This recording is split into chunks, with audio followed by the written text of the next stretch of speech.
Hello, you're watching the Great Canadian Bagel here. Today we have another Quebec provincial election forecast. Now, before I begin, I'd like to once again shout out all my channel members. I really appreciate the support you guys give the channel. If you want to support the work I do here, by all means, go to the link in the description below and press that join button. Otherwise, do your regular YouTube things. Like, share, subscribe, and comment below. With that, let us begin. So the first thing I want to stress here, and I want to stress this in every video until the election next year.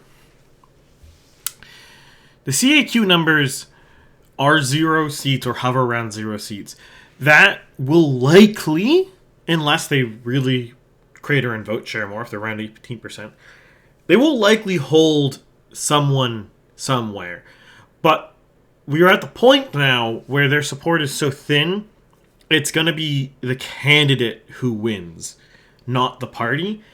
And well, I think it is possible with time and effort to get a reasonable estimate of how good each candidate is. I don't have the time to do that. If you want me to do that, well, you should be pressing that membership button to get those funds in. But until I can do this as a full-time job and or hire help, we will not get high-fidelity candidate estimates of how good each candidate is. So there's probably going to be some CAQ guys who survive if they have 18%. I just can't predict it. It's just not reasonably possible. It's kind of like the Parti Québécois in 2022. Obviously, some of their guys survived. Some of them are more obvious by then, like the member for this riding. But even then, it's still kind of hard to predict who survives in when parties get that low in the vote share. But that said, let us touch on the main discussion here. So, over the last quarter or so, there has been filtering in Quebec. Now, I'm going to pin something for the rest of this, because people are probably wondering about this, about the corruption scandal of the PLQ, sorry. I will be touching on that, but I'm pinning that for now, because it fits better in the narrative, or not the narrative, the order I want to talk things, to talk it this way. So, through September, October, early November, the PLQ had been doing quite a good job of closing the gap with the Parti Québécois. At no point have they been in a position where they are threatening a Parti Québécois majority. It's still going to be majority. There's never been a point this fall where that's getting close to being threatened. But the Liberals are doing better. A phenomenon that I talk about on a regular basis here called negative polarization is happening with the strengthening of the separatist Parti Québécois, which is basically rallying all the separatist voters in the province behind one party, which gives it somewhere between 30 and 40% support given depending on the poll. Though some of the by-elections, as I touched on in the past, suggest they could be doing actually way better than the polls suggest. There could be polling error in this regard. Because the Parti Québécois is really strong, you are seeing its antithesis picking up strength as the party system in Quebec is pulled into this dichotomy of the federalists versus separatists, with the autonomists getting squished because the Legault brand is damaged, and he's basically the spokesperson for that kind of thought process. And there's many reasons why Legault has failed, which I've touched on in the past and other people have touched on quite well, but namely, his government hasn't really succeeded in making the economy stronger and or cutting immigration and or really showing that you can protect Quebec identity in Canada. He's not really succeeded on really any front. And that's causing his support to atrophy quite significantly. And look, as I've touched on many times in the past, Plamondon, the Parti Québécois, have really honed in on the identity issue and have pushed it to its logical conclusion. And this is now causing Liberals to rally. And what we are seeing is this is starting to more cleanly filter by region, with Laval, the island of Montreal, and to a lesser extent the suburbs becoming more liberal. But the rest of Quebec, and specifically the Quebec City area, Metro, Capitale Nationale, area, is getting more PQ. Now, the CAQ has revived a little tiny bit since the last update, which I will show you very momentarily. Oops, those are seats. We can kind of see here that they're up. The CAQ's up about 1.2 points, but I think that could just be noise. Otherwise, what I suspect here is this is 36% is actually probably the more accurate total for the Parti Québécois. So this 18.4, the 1.2 up that they've had over my last projection, is probably noise for the CAQ, and the Parti Québécois is actually doing better than as shown here. But it doesn't really matter. This is what the polls are showing. So we're going to go roll with it. But as you can kind of see here, since September, the Parti Québécois is up in the rurals, up in Quebec City. The Liberals are down in the rurals. They're up a little bit in Quebec City, but you're seeing Quebec Solidaire, the Conservatives, down. And once you factor in that the CAQ is probably overestimated, the Parti Québécois is actually quite high up in Montreal, or Quebec City. Whereas in the suburbs of Montreal, Parti Québécois is down, Liberals are up quite substantially. You also kind of see, I think the vote share of Quebec Solidaire has gotten a little more logical, because some of the recent polls has suggested that they're a lot stronger in rural Quebec than I think they reasonably should be, especially based off of how they've done in the past.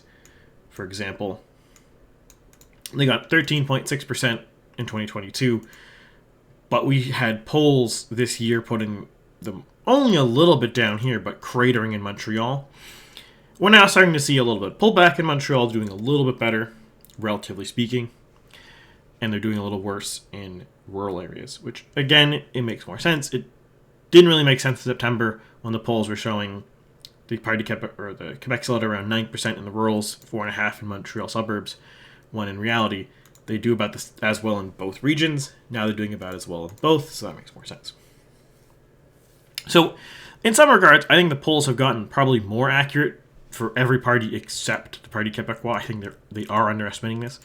I think there is a degree of maybe shy PQist voter, or perhaps what I think is more likely is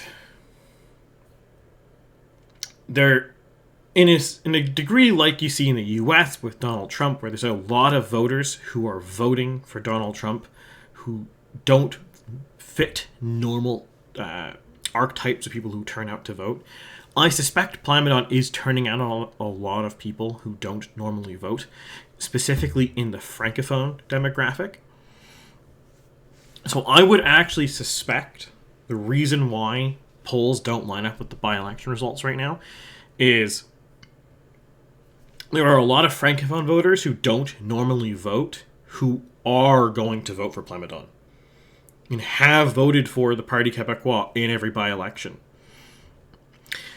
Now, I don't have more insight as of right now who these voters are, but I would suspect strongly Francophone, probably more blue collar, and I suspect the combination is basically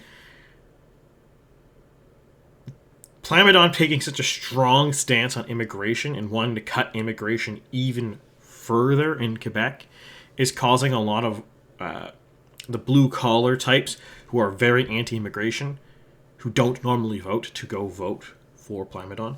I want to do more investigation of this. I'm going to try my next polling round to try to dive into this, but it depends really on my sample sizes. It's hard to get a good sample size in Quebec, well, in general, provincial polls for myself because of just my reach and my funding levels. But my expectation is I think a lot of polls are missing this key group who don't normally vote, but are going to vote for Plamondon because Plamondon is really emphasizing the cultural protection aspect of the Parti Québécois platform and really emphasizing wanting to really control immigration to protect the culture of Quebec, that plays really well with a very certain segment of the population who do not vote very frequently and don't typically engage with polls. Oftentimes, likely voter filters filter out these voters because they don't normally vote. So I suspect that's why the polls seem a bit weird. And if that's the case, then my polling, which I'll just bring up here so people can see it. This is the last poll I did. This is back in September. I suspect my numbers are probably more accurate because I think, because of who my demographics in my videos are, I think I actually capture a lot of these very low propensity voters better. Now, will they actually turn out to vote? I don't really know, but I really do strongly suspect you are seeing really huge numbers in the rest of Quebec for the Parti Québécois, nearly 50% range probably. And you're probably seeing quite strong numbers in the suburbs of Montreal and Quebec City, where you also do have these the type of voter who is very anti-immigration but doesn't vote very frequently. They tend to live in suburbs or rural areas. Exurbs is probably a better way to categorize it. Exurbs and rural areas, and there are exurbs in the Benelux Montreal region, and there's obviously exurbs in the Quebec City region. So I suspect the exurban communities in rural areas are going to go really strongly Parti Québécois, way more than the polls are currently suggesting, and I think that's a very big source of potential polling error. But again, I need to investigate this a bit more. But that's not the only thing going on right now. It's not just a question of, are the polls accurate for the Parti Québécois? Are polls accurate for Quebec separation? Which is kind of the same question. We are potentially going to see in the next month or two some pretty big fallout for the Liberal Party, because Pablo Rodriguez has been implicated in a very big scandal. Like, I think it's actually criminal if it's true, if it is a true thing. Now, as of this instant of the recording of this video, there has been no investigation published, and there has been no charges laid. So I don't know how this will evolve by the time between the video the recording and video being released. But the gist here, for those not aware, the auditor, who I think was the auditor of the Quebec Liberal Party, has resigned recently because she found out, and she published this information, that Rodriguez's campaign was paying people to vote for him in the Quebec Liberal leadership race. That is the allegation against Rodriguez, and this, my understanding, is criminal, if this is true. But even if it turns out to be legal or a gray area kind of thing, or there isn't enough evidence to charge him or convict him, this is a pretty damaging thing. One of the big issues the Quebec Liberal Party's had to battle with over the last decade to stay in relevance is this perception of corruption with the party. And this is also something that the CAQ is starting to struggle with right now as well. And this really isn't going to help. It could very well burn the Liberal Party's rise right now if this stays relevant, if there's more information that comes out about this. Now, if it comes out that this is a nothing burger, it might be early enough that this won't hurt the Liberals. But if this turns out to actually be a very serious, real thing that gets investigations or even gets charges laid on people, you could see quite damaging things happen to the party. It could really kill the Liberal brand. It could possibly cause Rodriguez to have to resign as leader and force the Liberal Party into another leadership race. Now, the benefit of that is maybe they could find a better leader. I've heard a lot of people question, members of the Quebec Liberal Party, question if Rodriguez was the best person to begin with. A lot of people did not like him, that he was so tied to the Trudeau government. But for now, a lot of this is speculation, and I don't want to delve too deep into speculation, but I just want to say that these are potential big contending factors that are going to be popping up. And the timing is not great either for this, for the Liberal Party, because generally speaking, holidays and the summer are the two worst times for a scandal to break out, because that's when people are with their family. And not everyone pays attention to politics. So if you are in a situation where, let's say, 25% of the population has some vague idea what's going on politically, and then they get to their families and they're like, whoa, Rodriguez is implicated in a corruption scandal in the Liberal Party. That goes from only 25% penetration to 50, 75, maybe 100% penetration of the population. So that kind of stuff blows up really rapidly when people are doing things with their family, when family gatherings occur. Those tend to be times when you start really seeing big shifts politically. So this could be quite bad for the Liberals. But again, we will see a little bit. I don't want to dive too much in the speculation of what this could cause or could not cause, because this is very early. There's been no polls since this has come out. And it's mostly just allegations right now. There is no charges laid yet. No, a lot of times with these things, charges will never be laid because it's kind of hard to get the evidence for prosecutors to actually want to press charges. But we'll see. I'm not a legal person, so that's the understanding. Now, what this will do, though, regardless of the truth of this, regardless of how this ends up, this will hurt the Liberals. Just the allegations alone will hurt the Liberals. And this will really sink their ability to build this more concrete, more robust brand that they need to have. And it will also make it very difficult for them to want to group together with the Conservatives. Because one of the things, again, you have in Quebec is you have, as I've touched many, many times in the past, you have the trichotomy of separatism, federalism, and autonomist. Now, the Liberals are the Federalist Party, the Parti Québécois Separatist Party, and everyone else is kind of more complicated, with the CAQ mostly being the Autonomous Party. But for the Liberals to actually succeed, they really do need to either win back the Conservative voters or win back the CAQ voters. That some Liberals defected to the CAQ back in the day. And it'll be very difficult for them to do that with the perception of corruption. It's already hard for them to win back a lot of the Conservative voters because Rodriguez is a Trudeau cabinet minister. It's hard for them to break past a lot of the perceptions and difficulties to being associated with very progressive federal governments that were domineering to provinces. That is going to be a very difficult thing for them to work through. And right now it seems like the Liberals are benefiting from the name recognition of Rodriguez. We see over the last year they've gained nearly about 10 points.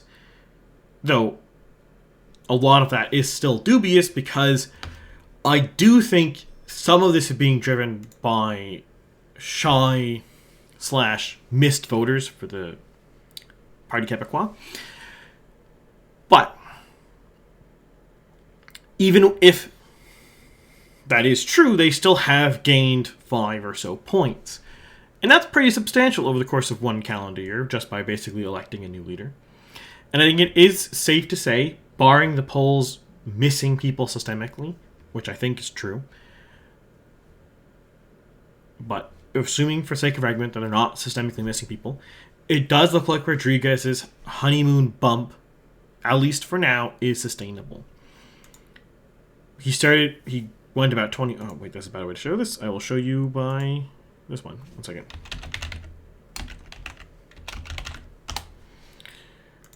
It will be easiest to show this way.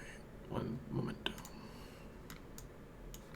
We can see here that Rodriguez became the leader at the end of May, and since then his polling's been pretty stable, around the 25 range. Some higher like 29, others lower like 21, but he's in that range. My range, I had him at, again, an even lower number. We can go back to here and see it. I have them at 20%. That was done in September, so that would have been between these two ledger polls. Actually, my fielding is exactly between these two. Started on the 15th, ended on the 28th. So my fielding is exactly between these two dates. But that's kind of the gist here. It seems like the general polling says his numbers are robust. This wasn't one of the cases of just a new leader, sugar high collapse. By now, it's been over 6 months. We can pretty safely say his numbers seem safe. But at the same token, they aren't really going anywhere, and this corruption scandal is going to really stymie any efforts to go somewhere. Meanwhile, Plamondon still has plenty of momentum. There is really no concrete, organized argument against his proposals right now. Because, yes, people are arguing against referendums. Even some Parti Québécois high-ranking members or influential members, ex-members, have suggested maybe it's not the best time to do a referendum. But that's not a situation of arguing against the concept of the referendum. That's just saying maybe it's not the time. That's a very, very different argument. Because one of the issues you have in situations like this, and this is an issue you see parties make time and again, mistakes parties make time and again, is they will argue not against the substance of the other party, but the implementation of the other party, or the quality of the other party, not their ideas. For example, we recently saw this in the New York mayoral race with Mamandi, where a lot of the Republican / Cuomo arguments against Mamandi was he's a communist or he's Islamist or whatever. And those may or may not be true. I don't know the guy. Didn't follow the race that much, so who knows. But those claims may or may not be true. But the point I'm trying to say here is it doesn't matter if those are true or not. As I've touched on many times in the past, calling someone a name, or what I would call, quote-unquote, slandering somebody, doesn't do anything in the age of the internet. It might have worked back on the age of cable television, when the only sources you get was the cable news or was a newspaper. But today, you can very easily see the words from the person's mouth themselves. You can find clips of them speaking themselves. You can watch videos that they themselves make. Not just third-party interviews, not just recordings of a speech. They can create a full, functional, clear, clean video that you can watch whenever you want, any day you want it. And in that environment, slander doesn't do anything. You cannot damage someone by saying they're a communist, they're a fascist, they're a Nazi, they're racist, they're an Islamist.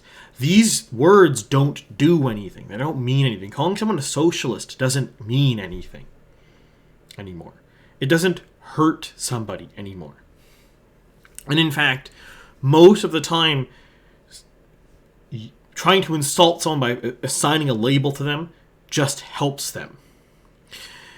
And why that is it brings notoriety up. It brings publicity up. People will then go look at their content for themselves to see what's going on. If you go up to someone and say, oh, you can't vote for Plamondon, he is a separatist, they'll be like, what is he saying? Then they're going to go watch a video of Plamondon, and Plamondon will be talking about immigration or something, and then be like, oh, well, I agree with that, or something. And given the populations, that's probably true. Most people don't agree with the immigration regime in Canada. So, a lot of these rhetoric tricks and a lot of these arguments that people used to make a lot, used to be a very mainstream part of politics, even if they worked back then, which I'm not sure about, they definitely don't work today. And what you'll see in cases like this, or another similar case like back in 2015 with Harper versus Trudeau, where Harper ran the ads, he's just not ready. Well, these aren't arguing against Trudeau's ideas. Trying to say Mahatma Gandhi is a socialist is not arguing against the ideas he is proposing. It's not counter-proposing better ideas. It's not trying to message to voters why you should vote for me. You're just saying, don't vote for that guy. But you're not saying, don't vote for that guy because his policies are bad. You're saying, don't vote for that guy because he's a bad person. Or in the case of the Just Not Ready ad for Trudeau, don't vote for him because he's inefficient. A lot of the arguments against separatism, again, that are leveled against Plamondon, basically follow into the same camp. People aren't really arguing the merits of separatism on the terms that the Parti Québécois is defining it. They're just saying, oh, it would be bad. Oh, we can't do that. Or, oh, it's crazy to be a separatist. There might, and there are, good arguments for and against separatism. But what you often see right now, from my third-party view of Quebec politics, as divorced from the core issue of this question as someone in Canada can be, the Federalist side is not actually arguing the premise. They're just trying to say this is bad because it's bad. They're not giving a real or consequential argument. And even when they try to put a consequential argument, where the main consequential argument you see is it would be bad for the economy, that's not a compelling argument. We know time and again throughout history, voters will happily do something that is bad for the economy if they think it's good for other reasons. That's not controversial. Everyone who's ever studied a single moment of politics knows this. Voters will vote to economically hurt themselves if it advantages them in another way. In the case of Quebec, the argument why people want to separate has nothing to do with money. If the argument was we should separate because we would be rich, saying it'd be bad for the economy is a compelling counter-argument. But the argument for separatism has never been, in the course of my entire life, all 28 years I've been on this earth, there's been never a point where I've seen a Quebec separatist say, we should leave for the money. We'll be richer if we leave. No one's ever argued that. So arguing the inverse of that point doesn't really work because you're arguing against a straw man. I don't really like invoking the term fallacies because most people use them wrong. But in this context, I am using it correctly because I'll just caveat myself here for a second. When I say incorrectly, I mean people will assert you made a fallacy and then invalidate your argument, which itself is a fallacy, which I really think makes the whole concept of fallacy stupid. People almost always use them wrong. But in this case, I'm critiquing the concept of the argument, not shutting it down. But I digress. Saying that it's bad for the economy is just a straw man, because no one who wants separatism in Quebec is wanting it because it's good for the economy. It may or may not be good for the economy, but that's immaterial. That's not the objective. That's not the goal. And that's one of the big issues a lot of the opposition has to Plamondon. They don't really know how to articulate against his position. They don't really know how to argue against it. Now, it could very well be the case that, like federally, the Liberals or some other party, maybe the CAQ, will have an 11th hour moment of revelation to figure out an argument that will defeat their opponent, like Carney did against Poilievre. That can always happen. However, barring something like that, an 11th hour brain switch on how to articulate an argument against Plamondon, I've not seen anything. I've not seen any groundwork laid for this. I don't really see any hangers-on in the background who could jump in to change ideas, to change positions. They could exist. Maybe they're more well-known in Quebec media than they are to the rest of Canada media. I could have missed them. Always possible. But barring me missing them because of my removal from the media scene in Quebec and my atrocious French, there doesn't seem to be anyone there. There doesn't seem to be anyone on the outset who can change the argument.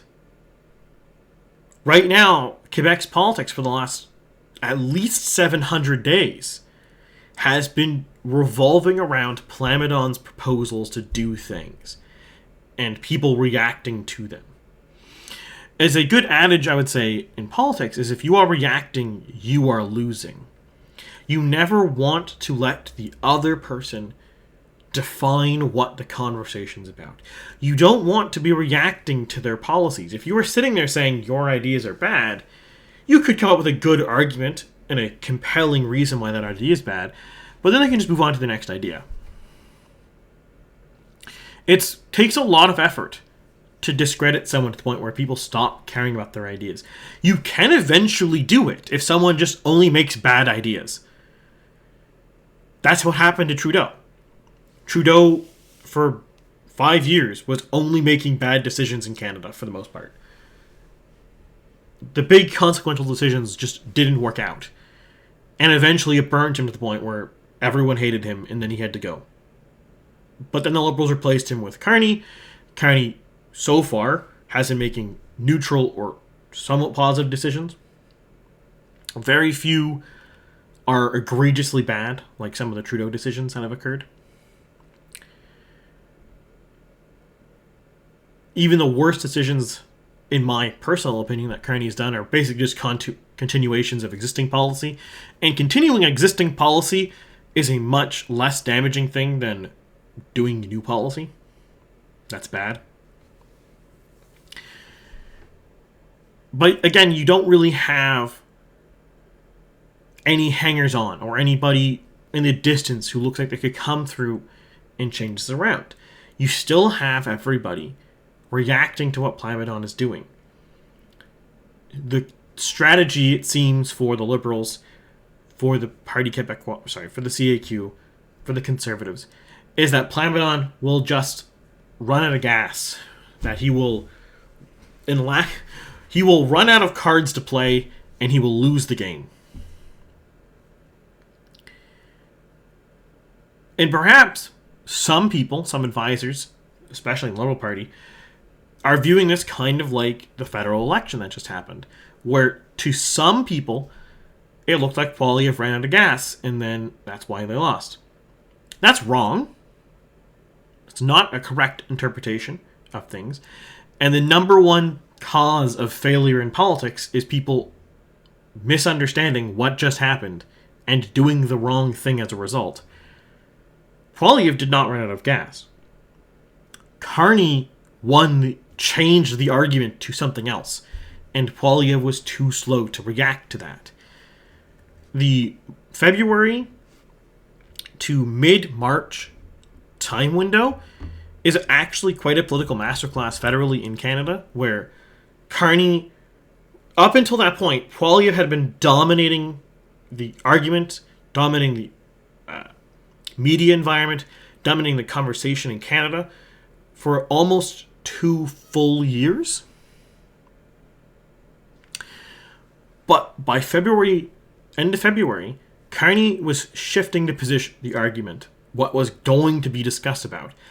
First, he withdrew from the carbon tax for the consumer.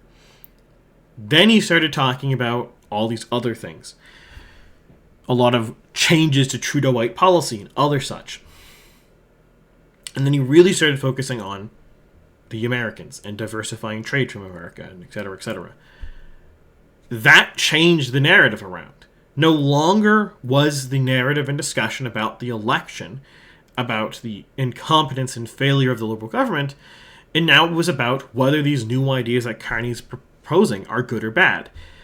And as I touched on just previously, if you're reacting to the other person, you are losing. Carney made it so Poilievre was reacting to him. And kept Poilievre reacting. And then he lost the election.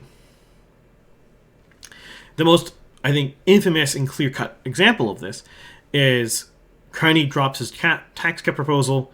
Poilievre reacts with a bigger tax cut proposal. Maybe Poilievre was always going to enact that tax cut proposal, but by Carney doing it first, Poilievre looks like he's reacting to it, to everybody. Poilievre looks like he's just responding to the Liberal position.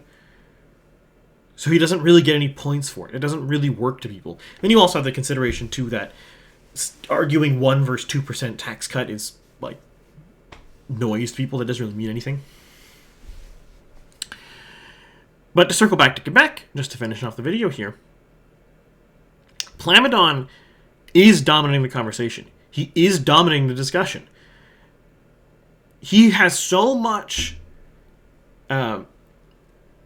media clout built up and so much conversational interest built up that his content and his discussions and his ideas filter into Anglo media for free.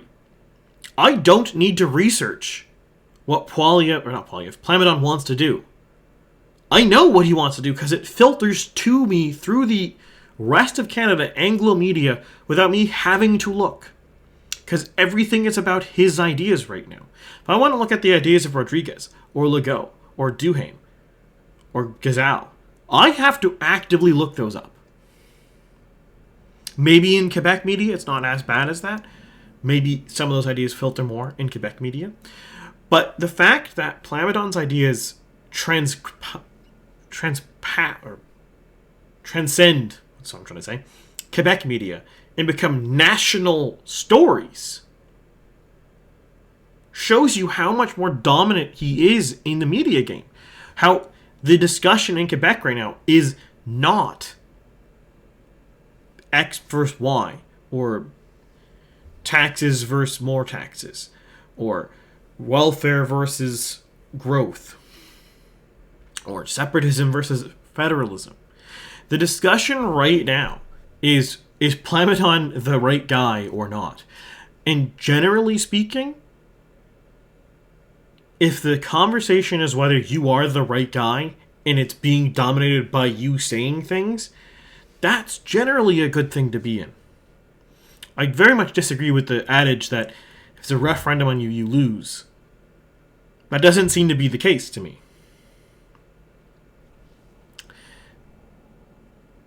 But we'll see going forward if this will hold up. But barring big changes to policy, big changes to plans, big changes to arguments, I don't see why it's going to change. Well, what you guys to do, and I'll see you next week with something else.